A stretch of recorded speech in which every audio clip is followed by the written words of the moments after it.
दुनिया अनजान थी। धरती के तहखाने में एक सच छुपा था, एक जुर्म दफन था।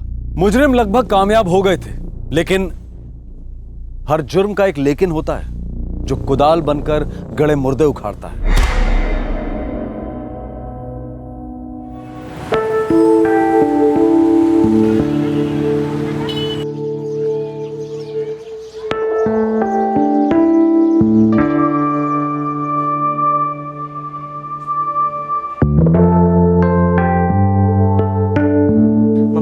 हम रोज थोड़ी ना पिज्जा खाते मम्मा, आज 2 हफ्ते बाद खाएंगे। मैंने एक बार बोला ना, ना मतलब ना। पर क्यों मम्मा? धीरे, पता है ना बाहर पापा सो रहे हैं, 1 घंटे में वापस उन्हें ड्यूटी पर जाना है। पापा तो रोज सोते हैं, रोज ड्यूटी पर जाते हैं। मम्मा प्लीज प्लीज मम्मा प्लीज। अच्छा बंद करो ये नाटक, 1 मिनट।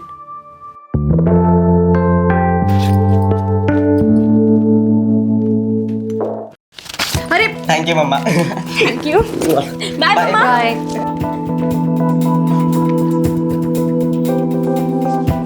जाओ भाई, पिज्जा विज़ा खाओ। पार्थ, अंजलि का ध्यान रखना।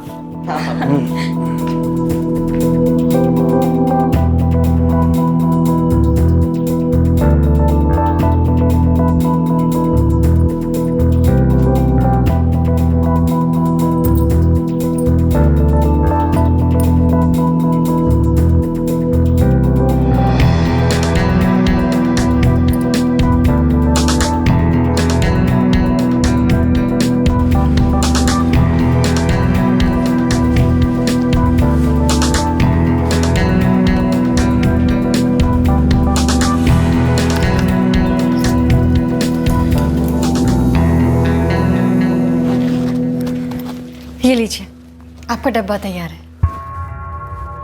मैं कल का खाना कैंटीन में ही खा लूँगा। क्यों? अब सीधा परसों सुबह वापस आऊँगा। आज नाइट है और कल फिर डे और नाइट। अरे ऐसे कैसे? मिनिस्टर साहब आए हुए हैं, बहुत बड़ी रैली है, सारे बॉडीगार्ड्स वहाँ लगे हुए हैं, सबको सुपरवाइज करना पड़ेगा। और सुशील भाई साहब? वो जीजा जी खुद डबल शिफ्ट कर रहे हैं, उनकी ड्यूटी कहीं और थी। अच्छा तो फिर मैं पार्थ के हाथ आपके फ्रेश कपड़े और खाने का डब्बा भिजवा दूँ? मत भिजवाना, मुझे खुद नहीं पता होगा कि मेरी ड्यूटी कहाँ है।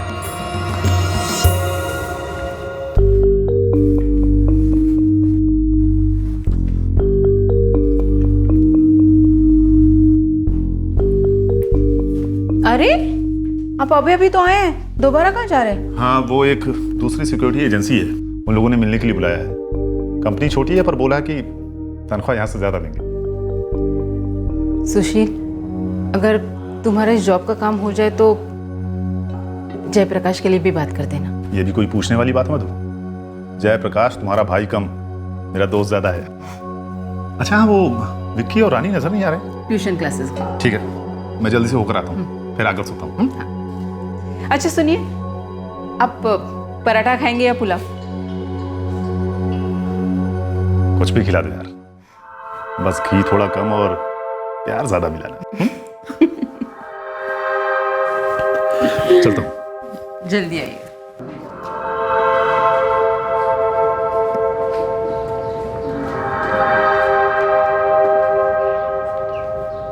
नमस्ते जयप्रकाश जी। नमस्ते प्रीतम जी। फिर ड्यूटी पर? क्या करें, पापी पेट का सवाल है। फिर तो मुझे बहुत सारे पाप करने पड़ेंगे। हाँ चलता।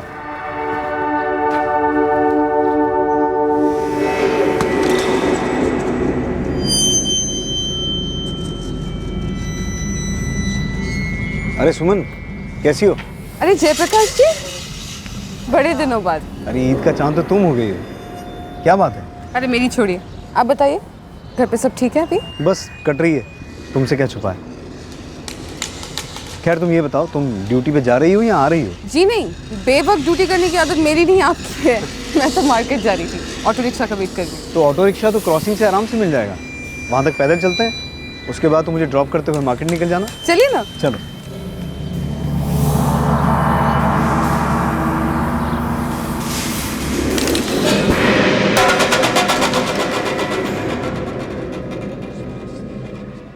उस शाम के बाद जयप्रकाश परमार गायब हो गया।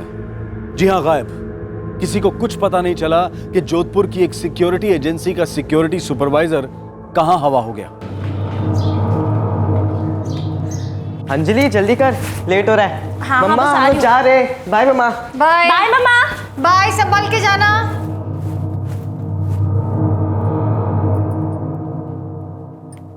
The number you have called is currently switched off. Please try again later. Thank you.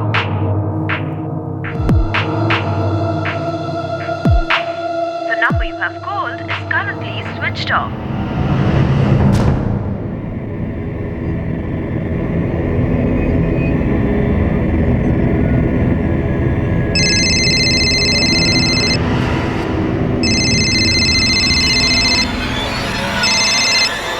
हाँ वंदिका। मधु दीदी, दीदी सुशील भाई साहब लौट आए क्या ड्यूटी से? हाँ, घोड़े बेच के सो रहे। बोलो क्या बात है? दीदी जयप्रकाश अभी तक घर नहीं लौटे हैं। 9 बजे लौटना था, परसों शाम की निकले हुए हैं घर से। ड्यूटी बढ़ा दी होगी जयप्रकाश की, दूसरा कोई होगा नहीं ना ड्यूटी करने वाला। हाँ दीदी, लेकिन अगर ऐसा कभी भी होता है तो वो फ़ोन करके बताते ज़रूर हैं, और अभी तो उनका फ़ोन भी स्विच ऑफ आ रहा है। तू टेंशन न ले, मैं तेरे सुशील भाई साहब से कहती हूँ चेक करने के लिए। ठीक है दीदी।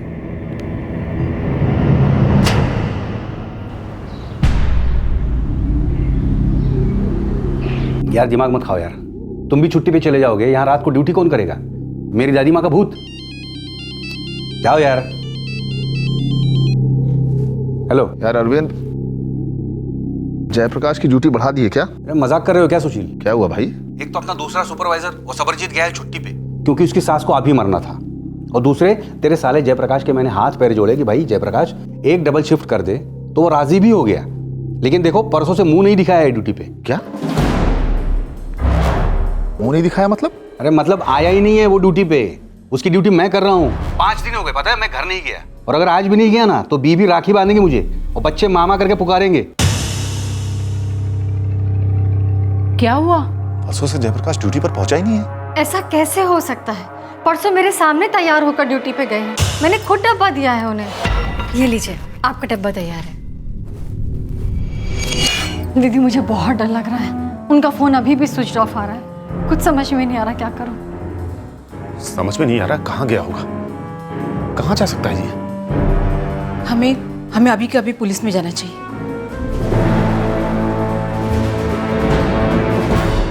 सर मेरा नाम सुशील गौड़िया है, मैं आरआर ब्लैक सिक्योरिटी एजेंसी में सीनियर सुपरवाइजर हूँ। मेरा साला जयप्रकाश परमार वहीं सिक्योरिटी सुपरवाइजर का काम करता है। सर उसकी ड्यूटी मिनिस्टर साहब की रैली में लगी हुई थी। परसों वो घर से निकला था डबल शिफ्ट करने के लिए, पर वो ड्यूटी पर पहुंचा ही नहीं और घर भी नहीं आया है। उसका सेलफोन भी स्विच ऑफ है। आप दोनों? ये मेरी वाइफ है मधु, जयप्रकाश की बड़ी बहन, और ये है अवंतिका, जयप्रकाश की वाइफ। सर वो बिना बोले आज तक कभी कहीं नहीं गए, कभी फ़ोन भी स्विच ऑफ नहीं किया। मेरे कुछ समझ में नहीं आ रहा कि बिना बताए एकदम से कहाँ चले गए। हम इन्वेस्टिगेशन शुरू करते हैं। मिसिंग कंप्लेंट दर्ज करो। पर आप जयप्रकाश परमार का सेल नंबर और आरआर सिक्योरिटी एजेंसी का एड्रेस दोनों दीजिए। सर वो जल्दी मिल तो जाएंगे ना? आप चिंता मत कीजिए, बहुत जल्द कुछ ना कुछ ज़रूर पता लगेगा। जयप्रकाश ड्यूटी पे आया ही नहीं है। आप एंट्री रजिस्टर चेक कर सकते हैं।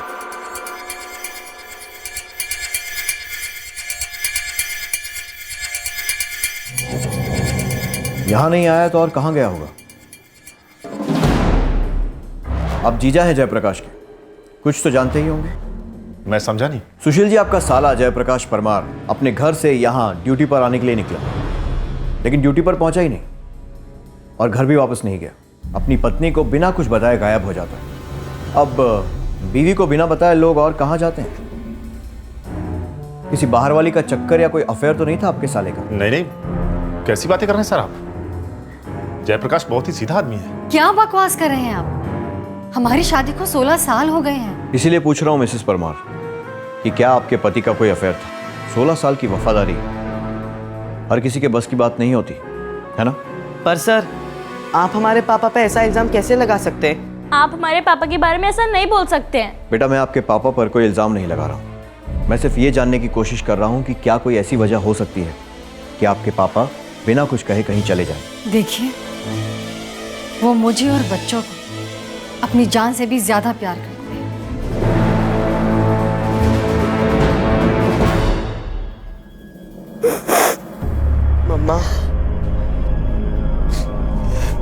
मम्मा आप मत रोइए ना मम्मा। मम्मा वो पुलिस वाले कुछ भी बोले जाते हैं मम्मा, आप उनकी बातों की तरफ आप ध्यान ही मत दीजिए मम्मा। प्लीज़ मम्मा मत रोइए। हाँ मम्मा, हमारे पापा जितने अच्छे आदमी पूरे वर्ल्ड में नहीं है। देखना आप, वो बहुत जल्दी वापस आ जाएंगे, बहुत जल्दी। बस करो ना मम्मा, मत रो।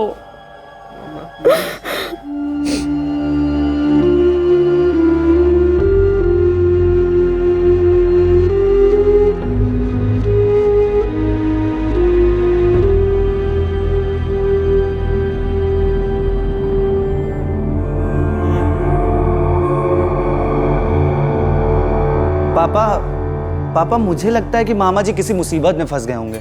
मुसीबत में मतलब? तुम्हारे मामा बहुत सीधे इंसान हैं। नहीं मम्मी, लेकिन कोई एक्सीडेंट या कुछ?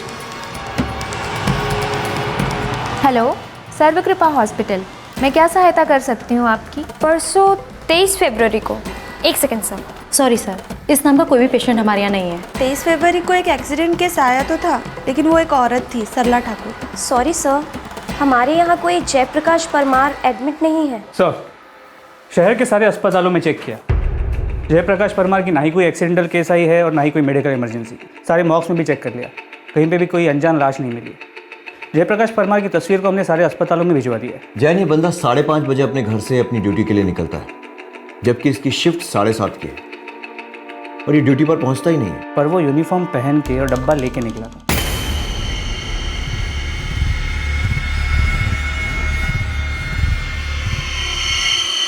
क्या ये भी हो सकता है कि शायद घर से एजेंसी जाते समय रास्ते में ही इसके साथ कुछ हुआ? लेकिन कोई एक्सीडेंटल या मेडिकल केस होने के चांसेस बहुत कम है, लगभग ना के बराबर, क्योंकि सारे अस्पतालों में हमने चेक कर लिया। सर, ये भी हो सकता है कि एक्चुअल में प्लान ही कुछ और ये यूनिफॉर्म और ये डब्बा इस प्लान का हिस्सा हो। ये जो भी प्लान था मुझे लगता है अब तक चल रहा है, क्योंकि जयप्रकाश का सेलफोन अभी भी बंद है।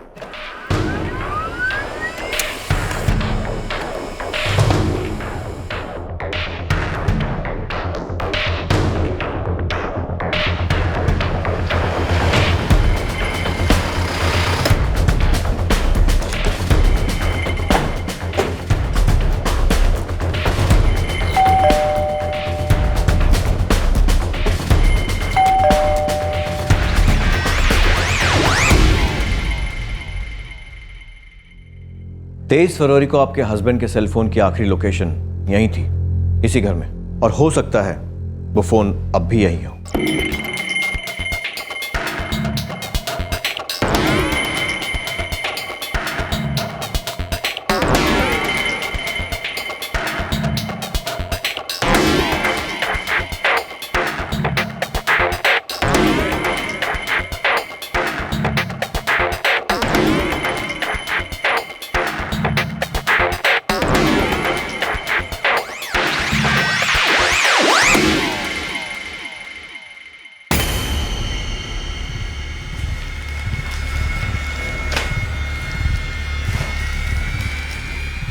आपके हस्बैंड कोई और सेलफोन इस्तेमाल करते थे?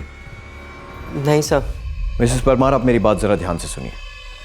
आपके हस्बैंड मिस्टर जयप्रकाश परमार अपना एकमात्र सेलफोन स्विच ऑफ करके बाथरूम में रखते हैं, मतलब छुपाते हैं। फिर घर से ये कहकर निकलते हैं कि 2 दिन बाद डबल शिफ्ट करके लौटेंगे, जो कि एक झूठ था, क्योंकि वो ड्यूटी पर कभी पहुंचे ही नहीं।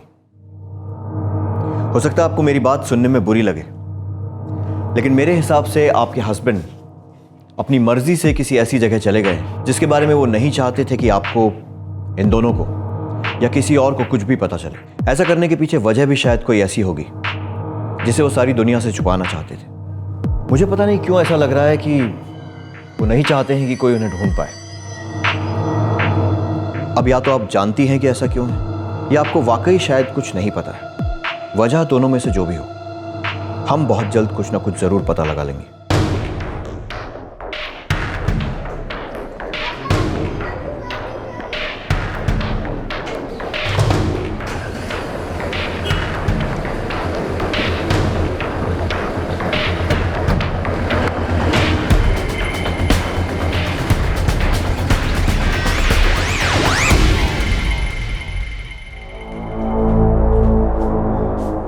मैं जयप्रकाश को बचपन से जानती हूँ, वो ऐसा कुछ कर ही नहीं सकता, नामुमकिन है ये। वही तो, जो आदमी सिर्फ अपने काम के बारे में और अपने बच्चों की पढ़ाई के बारे में सोचता है, उसी की बातें करता है, वो अचानक एक दिन ऐसे ही बिना किसी को बताए कहीं चला जाता है। ये पुलिस ना अपना काम ही नहीं करना चाहती, बस इसलिए बेबुनियाद नतीजों पर पहुंच रही है। तुम्हें ऐसी किसी भी बात पे भरोसा नहीं करना चाहिए जो बेबुनियाद हो।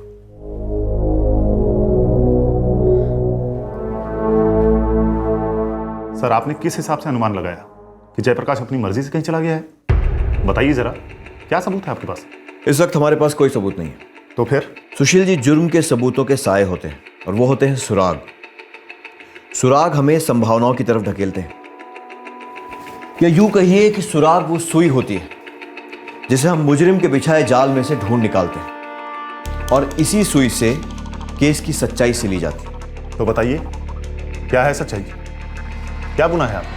सारी बातें सिर्फ एक ही और इशारा करती है, घर से ऑफिस का बोलकर निकलना पर ऑफिस नहीं पहुंचना, सेलफोन स्विच ऑफ करके घर में ही छुपा देना, खुद घर से 2 दिन का टाइम लेकर निकलना, मतलब परफेक्ट एलिबी क्रिएट करना। अब अगर ये सब अपनी मर्जी से जाना नहीं है तो और क्या है?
अवंतिका, मैं कहता हूं अपना जयप्रकाश लौट आएगा, बहुत जल्द लौट आएगा, मैं कह रहा हूं, देखना।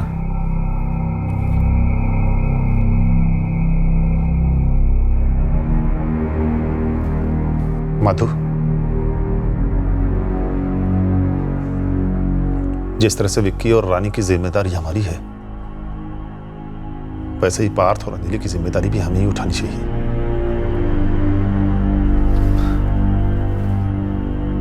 आखिर वो भी हमारे बच्चों जैसे ही हैं।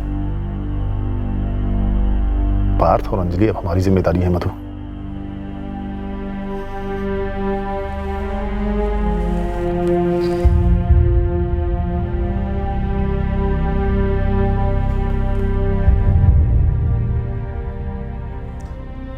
अवंतिका, मैंने और तुम्हारी मधु दीदी ने यह तय किया है कि चाहे जो भी हो जाए, जैसा भी हो, पार्थ और अंजलि की जिंदगी जैसे चलती आ रही है, आगे भी वैसे ही चलती रहेगी। पार्थ और अंजलि की जिम्मेदारी अब हमारी होगी। विक्की और रानी की जैसे वो भी हमारे ही बच्चे हैं।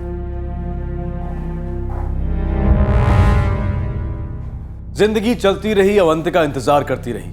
जयप्रकाश के बच्चे रोज उम्मीद के दिए जलाते कि उनके पिता वापस लौट आए और ये छोड़कर जाने वाली दर्दनाक बात झूठी साबित हो। दरअसल साबित कुछ नहीं हो रहा था। इस केस में स्थानीय पुलिस कोई खास प्रोग्रेस नहीं कर पाई थी।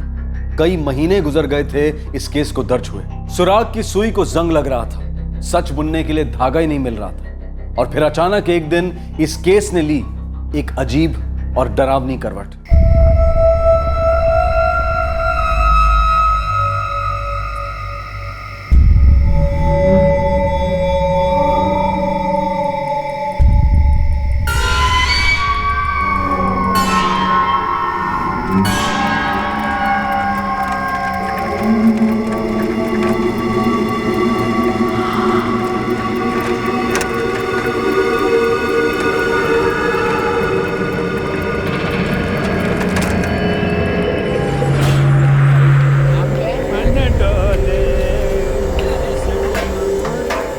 अरे क्या हुआ भाई, कोई भूत वूत देख लिया क्या? क्या हुआ, कुछ बोलेगा? हाँ, मैंने भूत देखा। क्या? कहाँ? पेड़ से लटक रहा था। कहाँ? पूरा कंकाल। वो गांव के बाहर पेड़ है ना, उसे लटक रहा है। अभी देखा मैंने। याद है 3 साल पहले क्या हुआ था उस पेड़ पे? क्या हुआ था? बाबूलाल ने उसकी साली शोभा लटक कर मर गई थी वहां से। अरे हाँ, उस भैरव के साथ चक्कर चला था उसका, बाद में उसको छोड़ दिया था। लेकिन वो ना छोड़ेगी, पूरे गांव का खून पिएगी।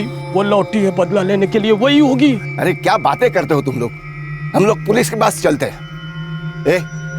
कहाँ देखा कंकाल? पेड़ पर, गांव के बाहर।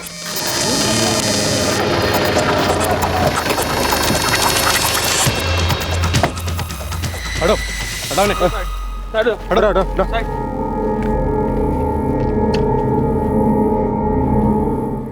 आसपास सर्च करो, देखो कुछ मिलता है क्या।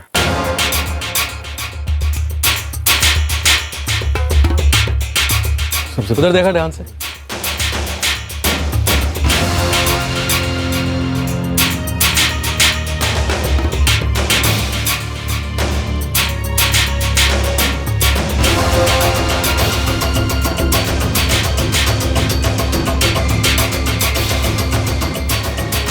सर, ये मिला जय प्रकाश परमार, सिक्योरिटी में। इमरजेंसी नंबर भी है, किसी सुशील घोड़िया का। जाओ जरा।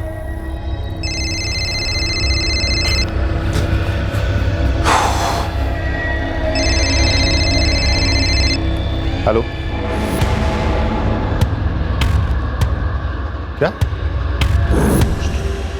क्या बात कर रहे हैं आप? क्या हुआ?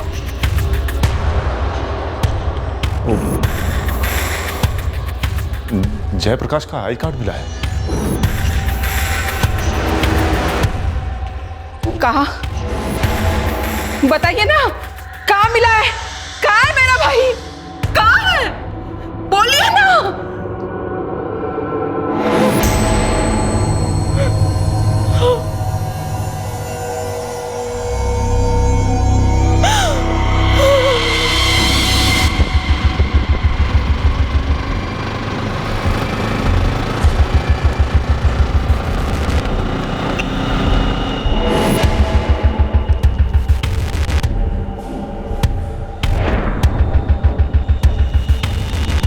अवंतिका जी, जयप्रकाश का आई कार्ड हमें उस पेड़ के नीचे से मिला जिस पर वो कंकाल लटका हुआ।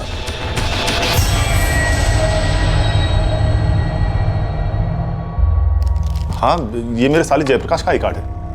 वो 6 महीने से गुमशुदा है।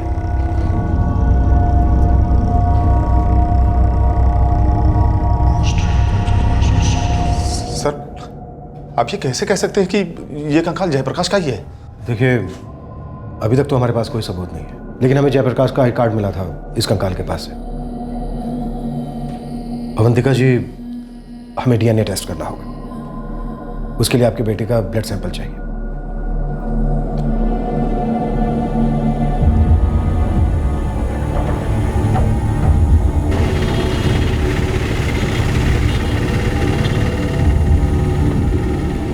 मैं पहले ही कह रहा था हमारे यहाँ के पुलिस वालों को कि जयप्रकाश के साथ कुछ बुरा हुआ है, कुछ बहुत ही गलत हुआ है, पर नहीं, बार बार यही कहते रहे कि अपने आप से कहीं चला गया।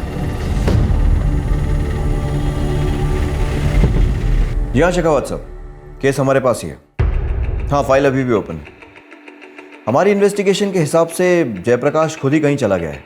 शायद कोई लड़की वड़की का चक्कर, अफेयर हो सकता है। कोई दुश्मनी का एंगल हो सकता है। ऐसा कोई एंगल तो हमें नहीं मिला है, लेकिन कुछ ना कुछ झोल तो जरूर है। सोचिए, एक कंकाल रातों रात पेड़ पर कैसे लटका मिल सकता है? और अगर ये मान भी लिया जाए कि ये जयप्रकाश है, तो उसी का आईडी कार्ड उसके पास में मिलना, शेखावत साहब मुझे लगता है कोई गेम खेल रहा है। थैंक्स सोलंकी। इरफान, ये जो इंस्पेक्टर सोलंकी कह रहा है बात तो सही है। रातों रात किसी पेड़ से लाश लटक सकती है, और कोई कंकाल कैसे? जैसा दिख रहा है शायद वैसा है नहीं, या फिर ये कहें कि शायद कोई हमें ऐसा ही दिखाना चाहता है।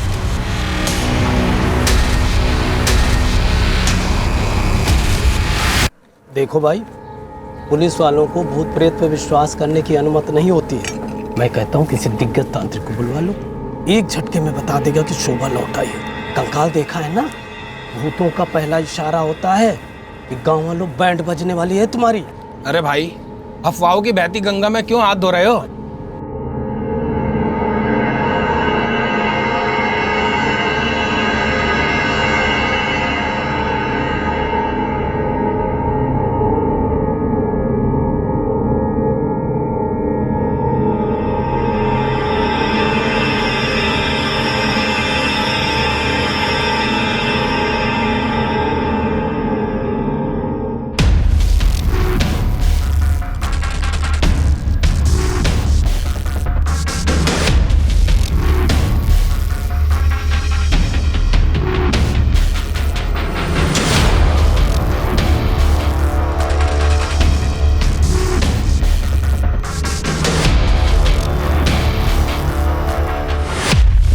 डीएनए टेस्ट एक ऐसी चाबी थी जो इस केस पर 6 महीने से लगे ताले को खोलने वाली थी। जयप्रकाश परमार के बेटे पार्थ के सैंपल्स उस कंकाल से मैच किए गए थे जो रातों रात गांव में पेड़ पर लटका हुआ मिला था, और साथ ही मिला था जयप्रकाश का आई कार्ड। अब सवाल यह उठ रहा था कि क्या डीएनए टेस्ट का रिजल्ट कुछ नए सवालों को जन्म देने वाला था?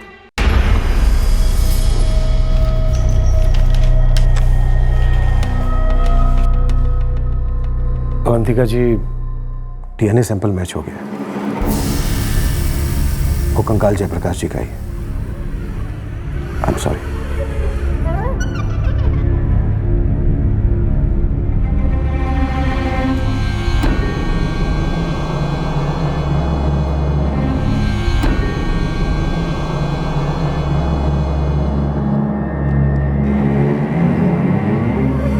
इरफान, 6 महीने तक सिटी पुलिस यही मानकर चल रही थी कि जयप्रकाश अपनी मर्जी से गायब है। उसका अपना मोबाइल फोन स्विच ऑफ करके घर पर छोड़ जाना, घर पर डबल ड्यूटी के लिए कहकर जाना, सारे सुराग इसी तरफ इशारा कर रहे थे कि ये कोई अफेयर का चक्कर। जैसे ही ये केस हमारी गोद में आ गिरा, ये केस मर्डर केस बन गया। सर, अफेयर्स के कारण भी तो मर्डर्स होते हैं।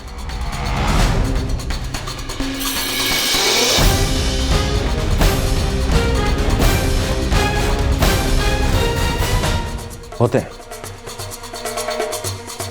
अब ये अफेयर है या नहीं, लेकिन किसी ने तो दुश्मनी निकाली। अब ये दुश्मन कोई प्रेमी है या कोई और, इसका पता अब हम लगाएंगे।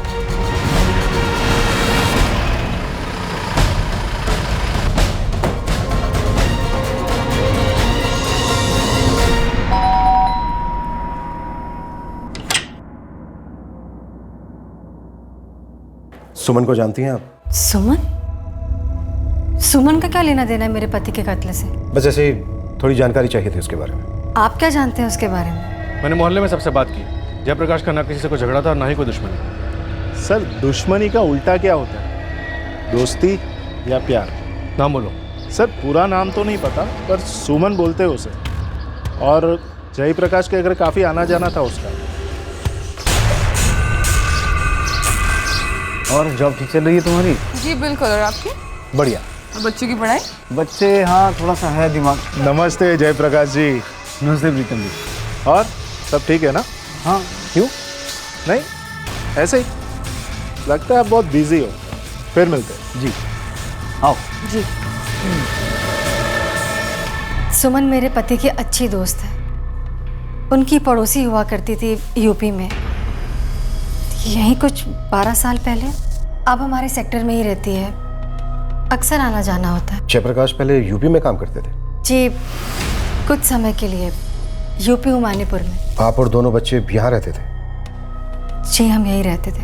जयप्रकाश वहाँ अकेले रहते थे और पड़ोसी थी सुमन, वो भी अकेली रहती थी। जी, आप कहना क्या चाहते हैं? चलिए साफ साफ पूछ लेता हूँ, आपके पति जयप्रकाश और सुमन के बीच अफेयर था? देखो सच सच बोलो, अब झूठ बोलने से कोई फायदा नहीं है। नहीं, ऐसा कुछ भी नहीं था, वो दोनों अच्छे दोस्त थे बस। जयप्रकाश को गए हुए 6 महीने से ऊपर हो चुके हैं। इस बीच आपके पति की अच्छी दोस्त आपसे मिलने कितनी बार आई? जी, एक बार भी नहीं। सुमन का एड्रेस दो।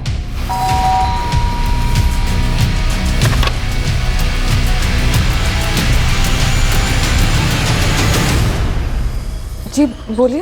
पिछले 6 महीने से आपका अच्छा दोस्त जयप्रकाश गायब, गुमशुदा। ये बात जानती हैं? जी, मैंने सुना था। लेकिन इस बीच आप उसके घर उसकी फैमिली से मिलने नहीं गई, सहानुभूति दिखाई। वैसे आप अक्सर आती जाती रहती थी, मैं कुछ गलत तो नहीं कह रहा? सुमन जी, खामोशी ने आज तक किसी की हेल्प नहीं की। जो भी आप जानती हैं बोल दीजिए। चलो हम बोल देते हैं जो हम जानते हैं, और शायद आप भी जानते हैं। जयप्रकाश मर चुका है, मर्डर हुआ है उसका। क्या? वैसे सुमन जी करती क्या है आप? एक्टिंग। अगर आप एक्टर हैं तो बहुत ही वाहियात रिएक्शन दिया है आपने, और दूसरा टेक लेने के लिए ना तो मेरे पास समय है और ना ही मेरी कोई इच्छा। अब आप साफ साफ जल्दी जल्दी मुझे ये बता दीजिए कि आपने जयप्रकाश को, अपने प्रेमी को, क्यों मारा? देखिए, वो सिर्फ मेरे अच्छे दोस्त थे और मैंने उन्हें नहीं मारा है। तो किससे मरवाया होगा? मैं सिर्फ ये जानना चाहता हूं कि क्यों और कैसे। सोच लीजिए सुमन जी, जवाब आप यही देंगे या फिर हम आपको तमीज के साथ पुलिस स्टेशन लेकर जाएं? चलिए बोलिए, 6 महीने के बाद किसी 3rd ग्रेड हॉरर फिल्म का ये सीन आपने क्यों रचा? अभी बोल देंगी तो आपके लिए बेहतर हो, नहीं तो जवाब तो हम आपसे निकलवा ही लेंगे। ऐसे नहीं तो अपने तरीके से। मैं अवंतिका जी के घर इसलिए नहीं गई थी क्योंकि वो मुझे पसंद नहीं करती थी। कोई खास वजह? आप तो उनके पति की अच्छी दोस्त थी, पड़ोसन थी जब वो उमानियापुर में अकेले रहते थे, और आप भी अकेली रहती थी। जयप्रकाश जी की बीवी को भी वही गलतफहमी थी जो इस वक्त आपको है, कि मेरे और जयप्रकाश जी के बीच में कोई अफेयर चल रहा था। सुमन जी, गलत काम आप करें और गलतफहमी हमें है। मैंने कोई गलत काम नहीं किया है, और मैं आपसे आखिरी बार कहती हूँ कि मैंने जयप्रकाश जी को नहीं मारा है और ना ही मरवाया है। मुझे तो खुद उनके गायब होने के 1 हफ्ते बाद पता चला कि वो गायब है। और हाँ, एक और बात, जिस दिन वो काम पर गए थे और वापस नहीं आए, उस दिन हम मिले थे। अरे सुमन, कैसी हो? अरे जयप्रकाश जी,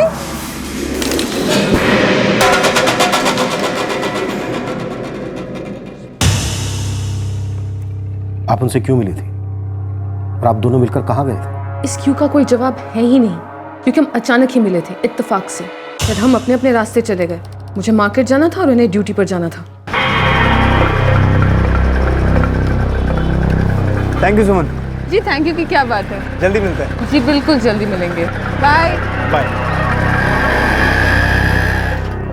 वहाँ से RR सिक्योरिटी एजेंसी करीब 5 मिनट की दूरी पर था। जहाँ वो पहुंचे ही नहीं तो फिर वो कहाँ गए और उन्हें वहां से कैसे पहुंचाया गया? सुमन जी, ये पता लगाना आपका काम है, मेरा नहीं। और एक बात मैं पहले से कबूल करती हूँ कि उनके गायब होने के करीब 3 महीने पहले से मैं उनके घर जाना बिल्कुल बंद कर चुकी थी, क्योंकि उनकी पत्नी अवंतिका ने आप दोनों को रंगे हाथ पकड़ दिया था। अब मैं कह सकती हूँ कि आपको कोई गलतफहमी नहीं है, बस जल्दी है केस क्लोज करने की, और मैं तो सबसे आसान टारगेट हूँ।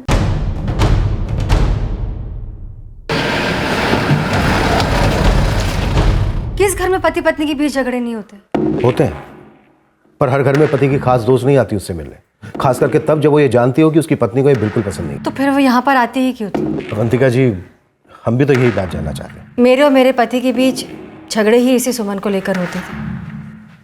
ये बात आपने नियानापुर पुलिस स्टेशन में बताई थी, जहाँ पर आपने मिसिंग कंप्लेंट दर्ज करवाई थी? जी नहीं, मुझे मेरे पति, बच्चे और खुद की बदनामी से डर था।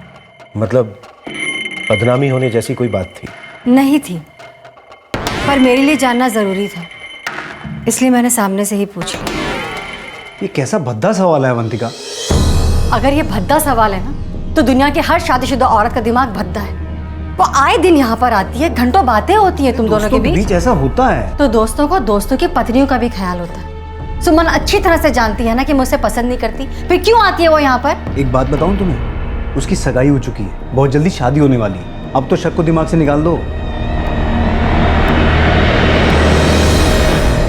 उसके बाद से मुझे उससे कोई खतरा महसूस नहीं हुआ, और अब तो शायद उसकी शादी भी हो गई होगी। शादियों ने अफेयर्स कहाँ रोके? ज्यादातर अफेयर्स शादीशुदा लोगों के बीच ही होते हैं। होते होंगे, पर मेरे पति ऐसे नहीं थे, और मैं दावे के साथ कह सकती हूँ कि मेरे पति और सुमन के बीच कोई चक्कर नहीं था। मान लेते, पर किसी ना किसी का किसी ना किसी के साथ तो चक्कर जरूर था अवंतिका जी।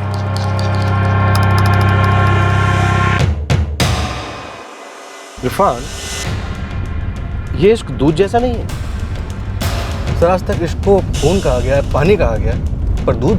अब देखो ना, दूध को अगर तेज आंच पर उबाला जाए तो वो गिरकर आधा हो जाता है। बात तो सही है आपकी। और अगर धीमी आंच पर उबाला जाए तो वो गाढ़ा होता जाता है, और गाढ़ा होता जाता है, और उसके बाद जल जाता है। इरफान, मुझे इस केस में जले हुए इश्क की हुआ है। मेरा मंगेतर, उसका इन सबसे क्या ताल्लुक? फिजिक्स में आपने पढ़ा होगा कि हर एक्शन का इक्वल और अपोजिट रिएक्शन होता है। अवंतिका जी को शक था कि आपका और जयप्रकाश का अफेयर है। क्या ये मुमकिन है कि अभिषेक को भी ऐसा ही कोई शक हो? प्लीज अभिषेक को इन सब में इन्वॉल्व मत कीजिए। उसका मेरे और जयप्रकाश जी की दोस्ती से कोई लेना देना नहीं है। चलो ठीक है, ये तो हम ले देकर पता लगा ही लेंगे। वैसे अभिषेक करते क्या है? प्रोफेसर है।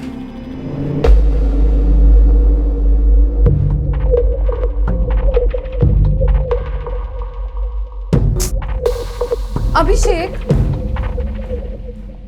तुम भी हद करते हो। छोड़ो ऐसे। तुमने मुझे प्रॉमिस किया था ना कि तुम सारा काम लखनऊ में ही छोड़ के आओगे, और शायद इसीलिए मैंने छुट्टी ली थी ताकि हम दोनों एक साथ वक्त बिता पाए। सॉरी यार, बस ये एक चैप्टर खत्म कर लूँ। वैसे भी अपनी थीसिस में मैं भयंकर लेट हो चुका हूँ, और यहाँ से लौटने के बाद मुझे कॉलेज में बैक टू बैक लेक्चर्स लेने हैं। बस इतना सा खत्म कर लूँ, फ्लो में हूँ। चाय तो पी लो। लखनऊ के किस कॉलेज में प्रोफेसर? शिवरंजन कॉलेज। उनका phone number? Hello, professor Abhishek Sharma, outer Jodhpur police से पीएसआई इरफान मेवती बोल रहा हूँ। फरमाइए। फरमान ये है कि कल शाम आप जोधपुर पहुंच जाइए और सीधा हमारे पुलिस थाने हाजिर हो जाइए। अगर आपको लगता है कि मेरा उस जयप्रकाश परमार मर्डर से कोई वास्ता है तो इसमें कोई सच्चाई नहीं है। प्रोफेसर साहब बड़े तेज हैं आप। हमने सवाल किया नहीं, पर आपने जवाब पहले दे दिया। आपको तो मतलब हॉट सीट पर बैठना चाहिए। अपना एड्रेस SMS कर रहा हूँ, कल शाम से पहले जरूर पहुंच जाना। लेट मत करना, ये केस पहले से काफी लेट हो चुका है।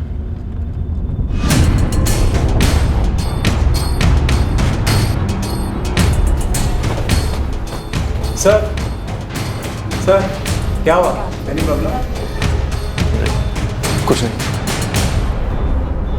सर। एक प्रोफेसर खून कर सकता है? इरफान, अभी तक ऐसी कोई डिग्री नहीं बनी जो जलन को रोक सके, और अगर ठुकराया हुआ दिल जला तो फिर जुर्म की PhD होती है।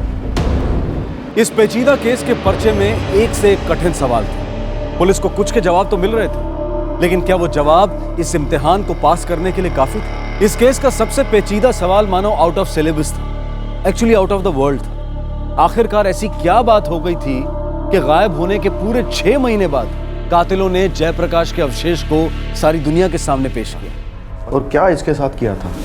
नॉर्मली एक बिना कफन की बॉडी को कंकाल बनने में कम से कम 6 महीने का वक्त लगता है। जयप्रकाश लगभग 6 महीने पहले गायब हुआ था। इसका मतलब उसका मर्डर उसी दिन हो गया होगा जिस दिन वो गायब हुआ था।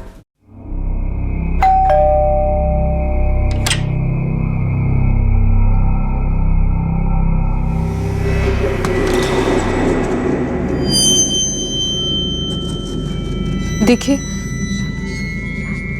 जयप्रकाश जी के मर्डर से हमारा कोई वास्ता नहीं, पर फिर भी पुलिस मुझे और मेरे फियांसे अभिषेक को परेशान कर रही है। ऐसा क्यों? पुलिस मुझसे भी सवाल कर रही है, वो सबसे पूछताछ कर रही है। पर मैंने तो कुछ भी नहीं किया। फिर मेरे पति की मौत कैसे हुई? ये क्या कह रही हैं आप? मैं कह नहीं रही हूँ, पूछ रही हूँ। क्या तुमने मेरे पति जयप्रकाश का खून किया? मुझे यकीन नहीं हो रहा है कि आप मुझसे ऐसा सवाल कर सकती हैं। मुझे भी यकीन नहीं हो कि बात यहाँ तक बढ़ सकती थी।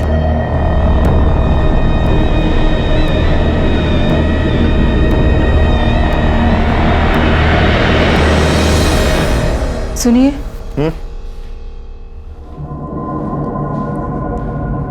बार बार एक सवाल खाए जा रहा है। क्या? जयप्रकाश और सुमन कुछ था? मुझे नहीं पता। चलता हूं।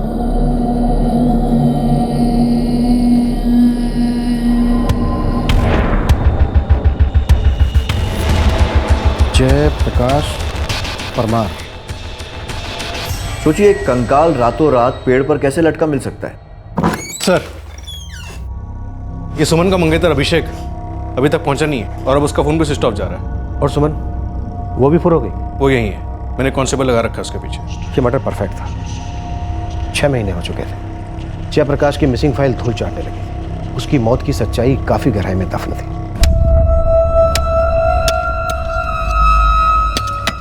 फिर उसकी मौत की ऐसी नुमाइश क्यों? किसी को तो फायदा था इससे। सर, ये अभिषेक अगर हमसे भाग रहा है तो बंदा गड़बड़ है। हमने घोड़े को तालाब तक बुलाया, घोड़ा नहीं आया। अब देखते ये हैं कि घोड़ा कहां तक दौड़ता है, और वो भी बिना पानी के।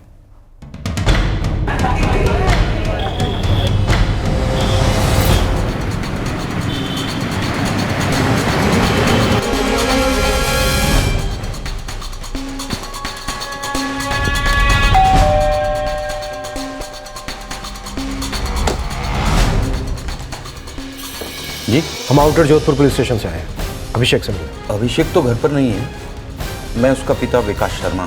अभिषेक कानपुर गया है अपने बुआ के घर। बुआ का एड्रेस दीजिए, कानपुर वाला। जी अभिषेक है घर में? जी हाँ, वो सो रहा है। लेकिन आप कौन? प्रोफेसर साहब को उठाइए, उनसे कहिए कि आउटर जोधपुर पुलिस को कुछ सवालों के जवाब चाहिए जो सिर्फ वो दे सकते हैं। सर, मुझे कुछ नहीं मालूम। इस तरह का जवाब तो क्लास का सबसे मूर्ख स्टूडेंट देता है। आप तो प्रोफेसर, ज्ञानी हैं, और एक ऐसी हत्या के बारे में नहीं जानते जो हत्या आपने खुद की।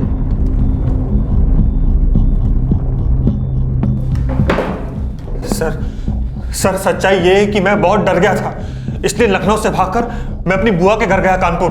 कानून के बुलावे पर आदमी तभी डरता है जब वो कानून का गुनहगार होता है। मैंने कोई जुर्म नहीं किया। जयप्रकाश का मर्डर कब हुआ, किसने किया, मुझे सच में कुछ नहीं मालूम। चेहरे तुम्हारे फोन रिकॉर्ड्स। जिस दिन जयप्रकाश गायब हुआ 23 फरवरी 2014, तुम अपनी मंगेतर सुमन के घर पर थे, कहीं जोधपुर में। वो मेरा गुनाह है, अपनी मंगेतर के घर पर रहना? गुनाह तो तुम्हारी मंगेतर कर रही थी, तुम तो चल रहे थे, चलकर राख हो रहे थे। ये नॉनसेंस है। तुमने उन्हें देखा, एक साथ देखा, सुमन और जयप्रकाश को।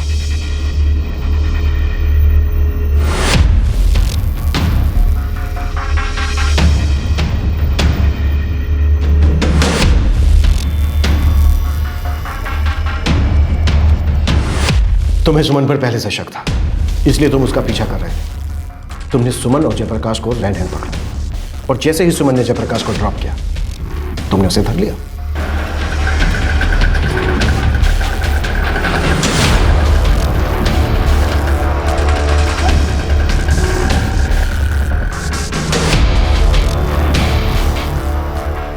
अरे अभिषेक, तुम यहाँ?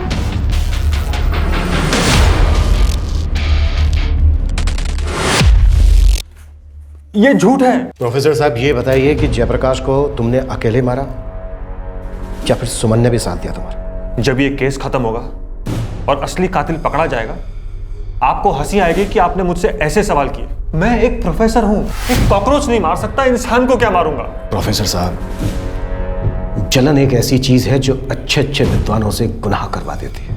झूठ, सरासर झूठ है ये। मैं मानती हूँ उस दिन अभिषेक यहाँ जोधपुर में थे, लेकिन ये पूरे दिन मेरे घर पर थे।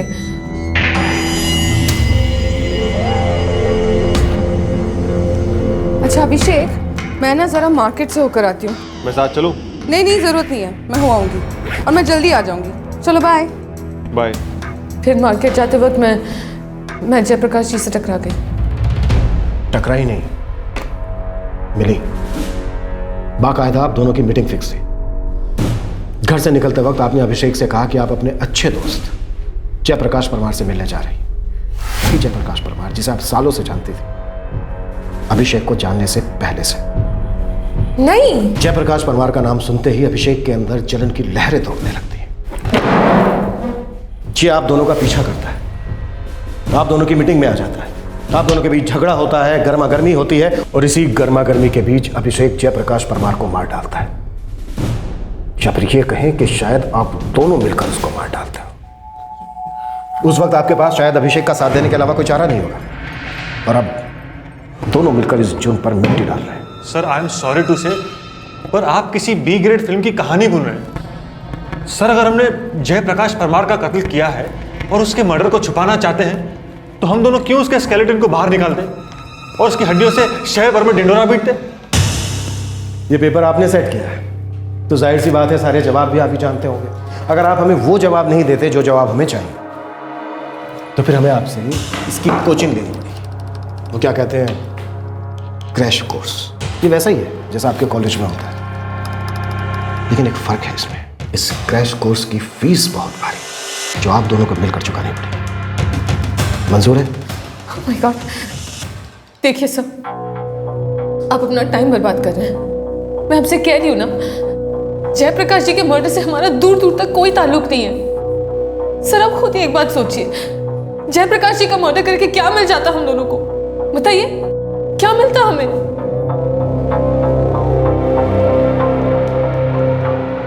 अभिषेक और सुमन के इंटेरोगेशन और क्रॉस क्वेश्चनिंग में पुलिस ने कोई कसर नहीं छोड़ी थी। इस सब के बाद भी अभिषेक और सुमन टस से मस नहीं हो रहे थे। वो दोनों अपना जुर्म कबूल करने से इनकार कर रहे थे। अब पुलिस को डाउट होने लगा था कि क्या ये जोड़ा वाकई में दोषी है या नहीं।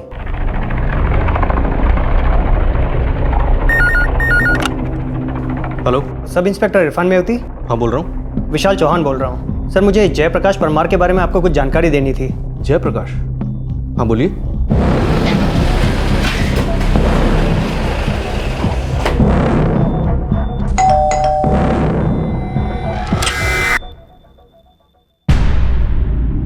हमें कातिल का पता चल गया है अवंतिका जी।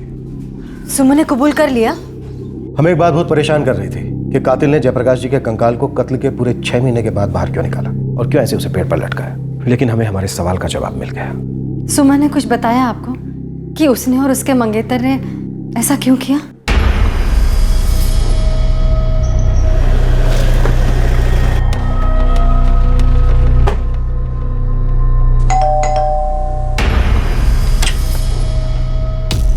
सुशील जी, कुछ बातें हैं जो हम ठीक से समझना चाहते हैं और हमें आपकी मदद की जरूरत है। आपको हमारे साथ थाने चलना होगा अभी।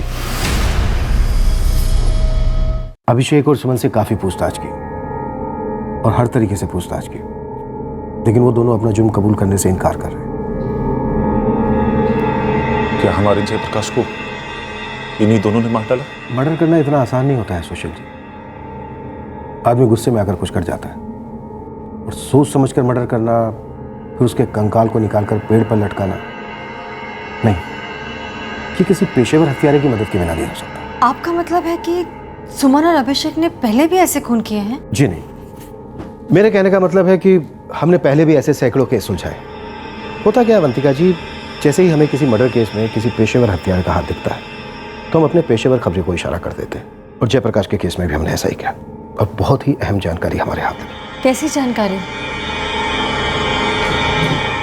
हाशिम नाम है उसका, हाशिम अंसारी। पूरे देश में सुपारियां उठाता है। जिस दिन जयप्रकाश परमार गायब हुआ, उस दिन ये हाशिम अंसारी अपने जोधपुर में ही था। अकेला काम करता है, चुपचाप, चूहे की तरह। इस चूहे का बिल कहाँ बल्लू? चूहे के बिल का तो पता नहीं है साहब, लेकिन बिल से बाहर निकालने का तरीका मालूम। क्या है वो? कातिल हो या खबरी, पेशेवर को गर्मा गर्म रोकड़े की खुशबू खींच लाती है साहब। इस पेशेवर चूहे के लिए हमने एक चूहेदानी बिछाई। एक सुपारी का 6 लाख, बाकी खर्चा अलग से। अच्छा, मारने के बाद लाश ठिकाने भी लगानी है हाशिम भाई, दफना देनी है। 10 लाख। कुछ कम नहीं हो सकता हाशिम भाई? आधा मारूं तो चलेगा, आधा दफना दूं तो चलेगा? अच्छा ठीक है, 10 डन करते हैं। तो बताओ कब और कहाँ मिल सकते हो?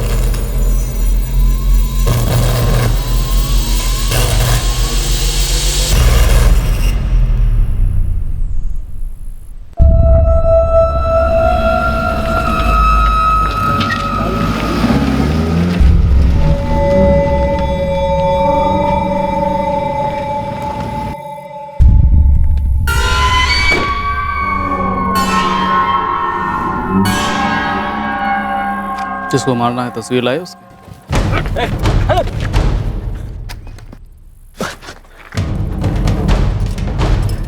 हाँ लाया ना, ये रही।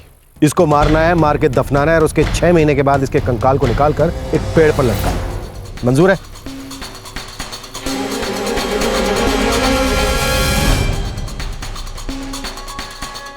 उस पेशेवर ने कुछ बताया? सुमन और अभिषेक ने कंकाल बाहर क्यों निकलवाया? कंकाल इसलिए बाहर निकलवाया सुशील जी, क्योंकि सिर्फ मिसिंग कंप्लेंट दर्ज होने से गायब हुए आदमी का जीवन बीमा भी गायब हो जाता है, दफन हो जाता है। जीवन बीमा लेने के लिए लाश का मिलना बहुत जरूरी है, इसलिए कंकाल को बाहर निकालकर पेड़ से लटकाया गया और फिर आई कार्ड को उसके नीचे फेंका गया। और अब जब यह प्रूव हो गया है कि वो कंकाल जयप्रकाश जी का ही है, तो हक के साथ इंश्योरेंस क्लेम किया जा सकता है। सर, मैं जयप्रकाश परमार की इंश्योरेंस पॉलिसी हैंडल कर रहा हूँ और अभी इस पॉलिसी पर एक क्लेम आया है। मुझे पॉलिसी क्लेम करने वाले की डिटेल्स चाहिए, सारी डिटेल्स। होता है, कभी कभी ऐसा होता है कि हमारी सोच, हमारी नज़र, हमारी तहकीकात थोड़ा बहुत भटक जाती है। अभी तक हम ये मानकर चल रहे थे कि जयप्रकाश का सुमन के साथ अफेयर था। सुमन का मंगेतर अभिषेक इस धोखे को बर्दाश्त नहीं कर पाया और उसने जयप्रकाश का कत्ल कर दिया। पर कहानी तो इससे एकदम उल्टी है। धोखा तो जयप्रकाश के साथ हुआ था, उसका कत्ल आपने किया। अब तक तो हम सोच रहे थे कि बेस्ट एक्टिंग की ट्रॉफी सुमन को मिलनी चाहिए, पर आप तो उसे कच्चा चबा दिया। आपने तो सीधा ऑस्कर मार लिया है अवंतिका परमार।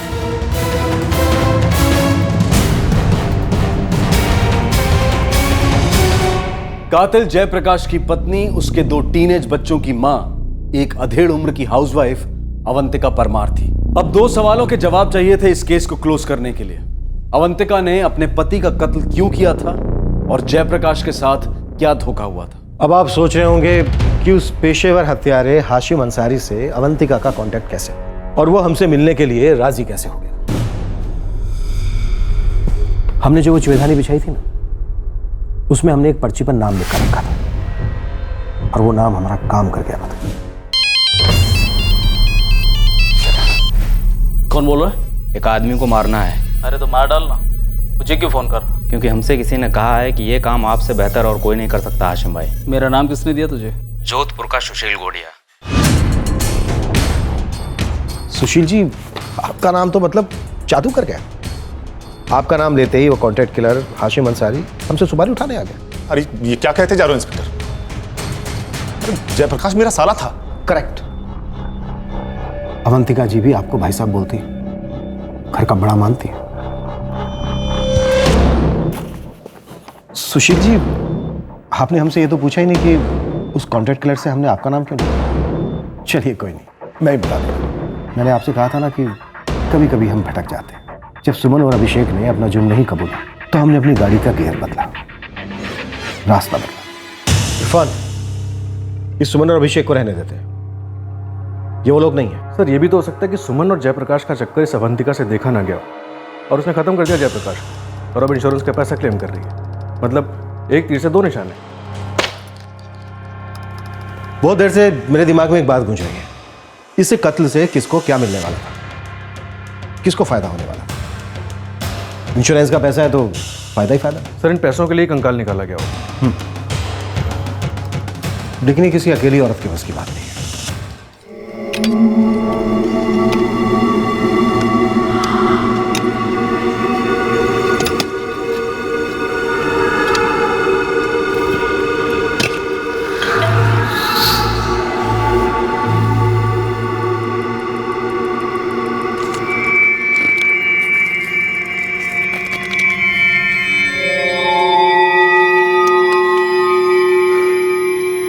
आज तक किसी को दफनाने के बाद बाहर नहीं निकाला। हम तो रोज रोज करते हैं ना। अब तो आप दोनों लोगों की रोज रोज ऐश है।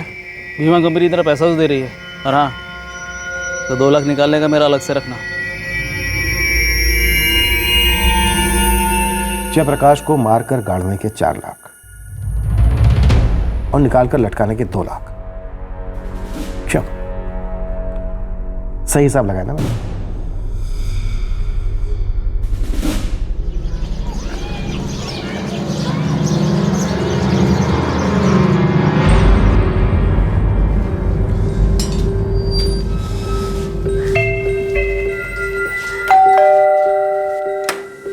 अरे सुशील भाई साहब, आप आइए ना, अंदर आइए। तुम्हारी मधु दीदी ने सब्जियां भेजी है, बहुत ताजी ताजी हैं। Thank you. मैं चलता हूँ। अरे रुकिए ना, वो मैं पकोड़े बना रही हूँ, गर्मा गर्म खाकर ही जाइए ना। अरे संकोच मत करिए, आइए ना। ये रहे आप दोनों के नंबर्स के रिकॉर्ड। बहुत बातें होती थी आप दोनों के बीच, जयप्रकाश के गायब होने से पहले भी और उसके कत्ल होने के बाद। अब आप दोनों कहोगे कि रिश्तेदार हैं तो बातें तो होंगी। बात भी सही है, दिन में रात में लंबी लंबी बातें, ऐसी भी क्या बातें होती थी। और ये बात सिर्फ बातों तक ही सीमित थी? क्यों सुशील जी, आप कुछ कहेंगे अवंतिका जी?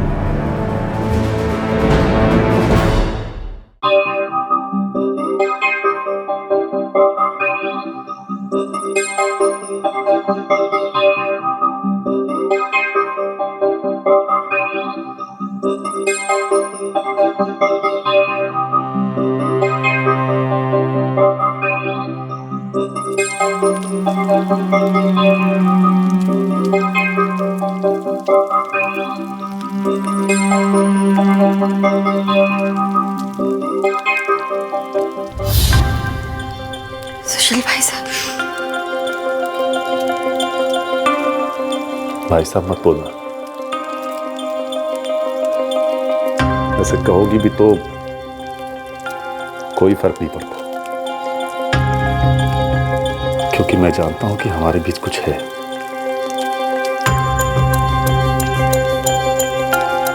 ना? मैं जानता हूं कि है, क्योंकि मेरे और मधु के बीच में अब कुछ नहीं रहा, और तुम्हारे और जयप्रकाश के बीच कुछ नहीं। सच है ना?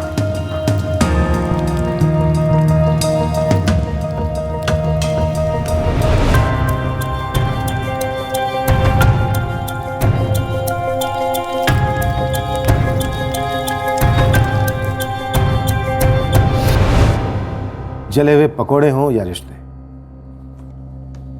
कड़वी बू तो आ ही जाती है।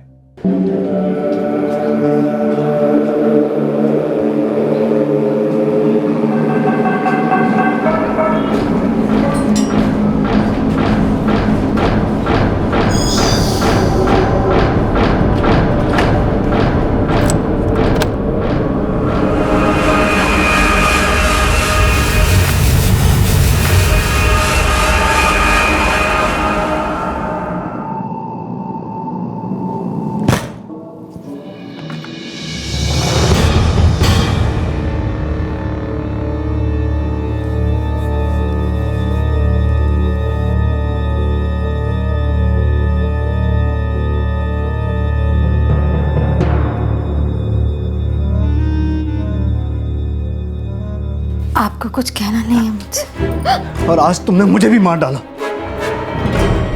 लेकिन अपने बच्चों की खातिर मैं जिंदा रहूंगा, और सिर्फ अपने बच्चों की खातिर तुम्हें भी जिंदा समझूंगा। मैं इसे एक बुरा सपना समझ के भुला दूंगा, लेकिन मुझे दोबारा ही सपना मत दिखाना अवंतिका। तुम और जीजा जी इस घर में नहीं, वहां मधु दीदी के घर में भी आग लगाओगे। आपको अपने आप पे घिन नहीं आती जीजा जी? ये तो करता है मधु दीदी को जाके सब कुछ बता दूं। ऐसा मत करो, देखो चाहो तो मेरी जान ले लो, लेकिन ऐसा मत करो, वो बेचारी अपनी जान दे देगी। हम दोनों के बच्चों की खातिर मुझे माफ कर दो जयप्रकाश, मेरे भाई मुझे माफ कर दो। आप जैसा भाई हो ना, तो फिर दुश्मनों की क्या जरूरत है? तू है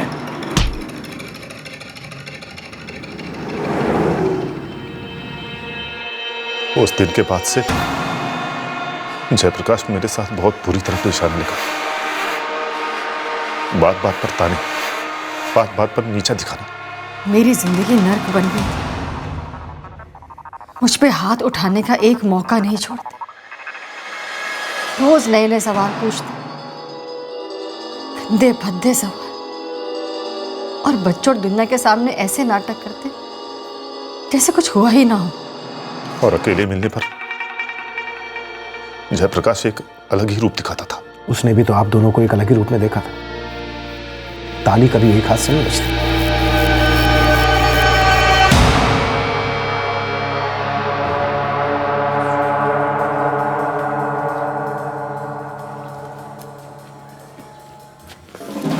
सुशील, पागल हो गए हो क्या? मैं वैसे ही बहुत परेशान हूँ अपनी जिंदगी से। रोज मुझे गालियां देते हैं, मुझे मारते हैं, मुझे ताने देते हैं, जबकि हमारे बीच में अब तो सब कुछ बंद हो गया है। बंद हो सकता है कभी, पूरी तरह बंद हो सकता है कभी अवंतिका। होना ही पड़ेगा सुशील, और कोई चारा नहीं है अवंतिका, चारा है। क्या कि मैं अपनी जान दे दूं? तुम क्यों अपनी जान दे दोगी? हम दोनों एक दूसरे से प्यार करते हैं अवंतिका, किसी का कुछ नहीं बिगाड़ते। और अगर मरना ही है तो हमारे प्यार के दुश्मन को मरना चाहिए। तुम दोनों ने मिलकर मेरे भाई का खून किया है।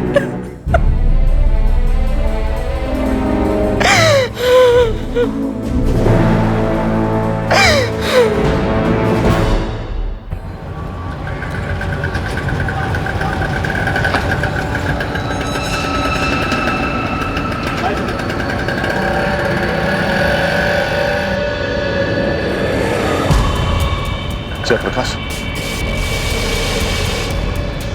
मैं माफी नहीं, थोड़ी सी रहम मांग रहा हूं मेरे भाई। मुझे तेरी मदद चाहिए। तू जो बोले मैं वो करने को तैयार। बस एक मौका दे दो। क्या मदद चाहिए? मैंने एक छोटी सी जमीन देख रखी है, तुम्हारी दीदी को उसके जन्मदिन पर तोहफा देने की सोच रहा हूं। ठीक है, मैं अभी वो जमीन पक्की करने जा रहा हूं। तू एक बार साथ में चलकर फाइनल कर दे। ठीक है, 2 दिन के बाद चलता है। मेरी डबल ड्यूटी है, वैसे भी एजेंसी में लोग कम है। सौदा आज ही डन करना है, बस आधा घंटा लगेगा। चलो, वैसे भी तुझे डबल शिफ्ट करना है। तू कहे तो मैं बॉस से बात करता हूं। नहीं, उसकी कोई जरूरत नहीं है। चलो अभी चलते हैं।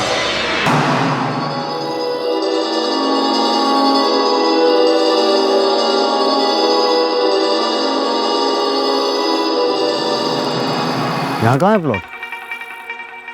प्लॉट नहीं है, हमारा अलग ही प्लॉट है।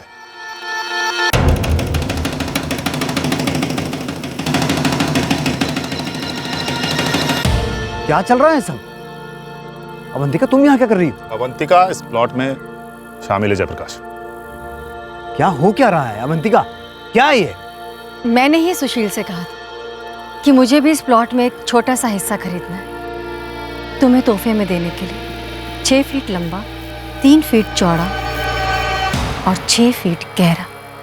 अच्छा, तो सुशील वो पछतावा, वो सब नाटक था। हाँ यार, नाटक था। पर अब जो होने वाला है ना, नाटक नहीं, बिल्कुल 100% असली। हम तुम्हें इसी जमीन में दफनाने वाले हैं। और साथ में तुम्हारी सारी गालियां, सारी मार और सारे ताने, सब कुछ एक साथ दफन हो जाएंगे।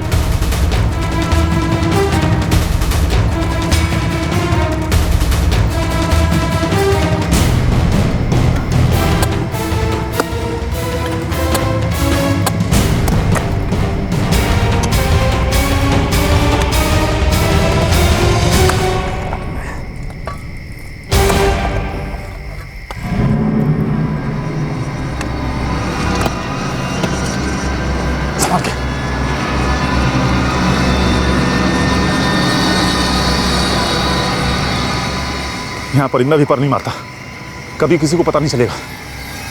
चलो निकलो यहाँ से। मैं इससे बार बार कहता था मुर्दे को मत उखाड़ो। आज तक किसी को पता नहीं चला है, आगे भी नहीं चलेगा, पर नहीं मानी। घर कैसे चलता मेरा? इन्होंने कह तो दिया कि दोनों घर संभाल लेंगे, पर आमदनी कहाँ थी? अगर मुझे ये बीमा के पैसे नहीं मिलते तो आगे बहुत बुरे दिन देखने पड़ते। दोनों बच्चे बड़े हो रहे हैं मेरे। प्यार और मोहब्बत से घर तो नहीं चलता है ना। प्यार और मोहब्बत ये दोनों तुम्हारे पति जयप्रकाश ने तुमसे की थी, तुम दोनों के बच्चों के खातिर, अपनी बहन की खुशियों के खातिर। उसने अपने दर्द को अपने सीने में दफन कर लिया था। वो तुम दोनों को माफ करने के लिए तैयार हो गया था, लेकिन तुम दोनों में कोई बदलाव नहीं आया। और तुम दोनों के बीच कोई प्यार व्यार नहीं था, बल्कि तुम दोनों को वासना की आदत लग गई थी। तुम दोनों इतने कमजोर और खुदगर्ज हो गए थे कि इस वासना को छोड़ नहीं सकते थे। सर, आप इन दोनों को जो भी सजा देना चाहते दे दीजिए। मैं इन दोनों का मुंह तक नहीं देखना चाहती।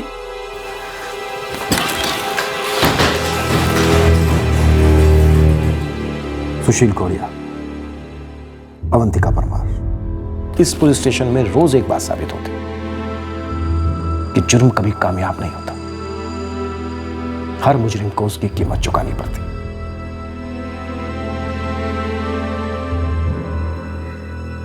पता है अभिषेक, जब मैं यहाँ जोधपुर आई थी ना जॉब पर, तो जयप्रकाश जी ने मेरी बहुत मदद की थी।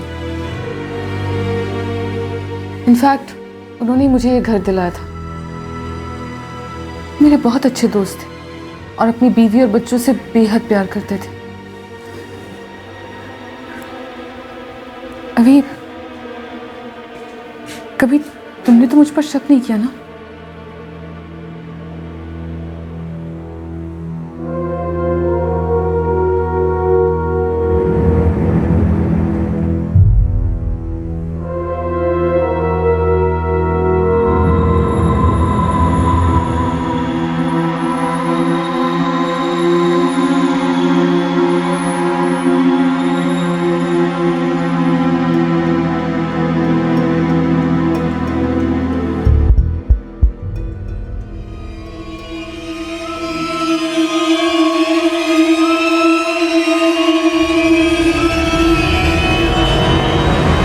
अवंतिका परमार, सुशील गोड़िया और हाशिम अंसारी पर आईपीसी की धारा 302 के तहत कत्ल के चार्जेस लगाए गए हैं। साथ ही सबूत मिटाने और झूठी जानकारी देने के लिए धारा 201 भी लागू की गई है। तीनों आरोपी फिलहाल जुडिशियल कस्टडी में हैं। दोनों परिवारों के बच्चे गहरे शौक में हैं। इस संगीन जुर्म में एक परिवार से एक मां, एक पत्नी शामिल थी। दूसरे परिवार से एक पिता, एक पति शामिल थे और पीड़ित था एक पिता, पति और भाई।